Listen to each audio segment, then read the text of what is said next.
God is using Mary, the humble and poor peasant girl, to fulfill the prophecy spoken of all of those 100 years before.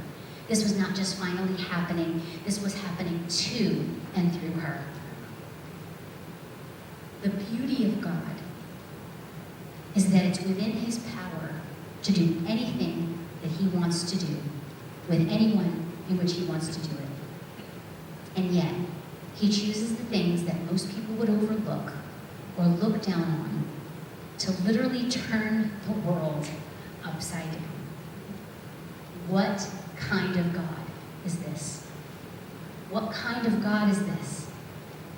What kind of God is this? He uses the foolish things to confound the wise. He sends an angel to tell a young peasant girl that she should rejoice because she's been chosen for a task that would change everything for everyone forever. This is the God who shows up with thousands of angels singing in the night sky to the dirty, unesteemed shepherds who were just minding their business, doing the same job that they did every other night. This is the God who leaves all the beauty and glory of his kingdom in heaven to wrap himself in flesh, showing up in Bethlehem as a crying baby who needed his diaper changed. When the world was looking for a king robed in majesty, instead they find a baby wrapped in rags lying in a feeding trough. He's the God who takes the poor and the humble things and births from them the very thing that will rescue and redeem the entire world. And he's the God who wants your heart. He's the God who wants you. All of these unexpected things were not done to mark off some cosmic to-do list. He did all of these things so that he could be in relationship with you and with me. In what is likely the most unexpected turn of events, the God of the universe loves you so fiercely that he will not allow you to remain broken and empty and dirty in your sin.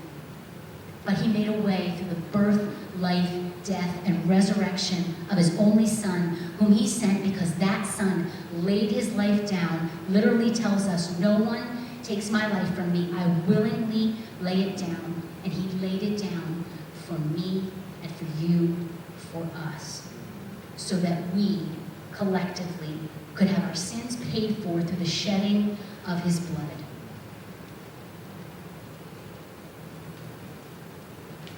And so that we collectively would have a Redeemer to provide the only way of rescue and the only way for us to actually become the sons and daughters of God, to receive everything that belongs to him. And so that we collectively, those redeemed and rescued from darkness and sin, could do the impossible and walk out of the darkness and into his glorious light. John 1 tells us the truth. Jesus is the true light, which gives light to every man coming into the world. And that as many received him, to them he gave the right to become children of God, to those who believe in his name, who were born not of the blood, or of the will of the flesh, nor of the will of man, but of God. You were conceived in the mind of God before you were ever conceived in your mother's womb. And you were conceived in his mind because he has always loved you.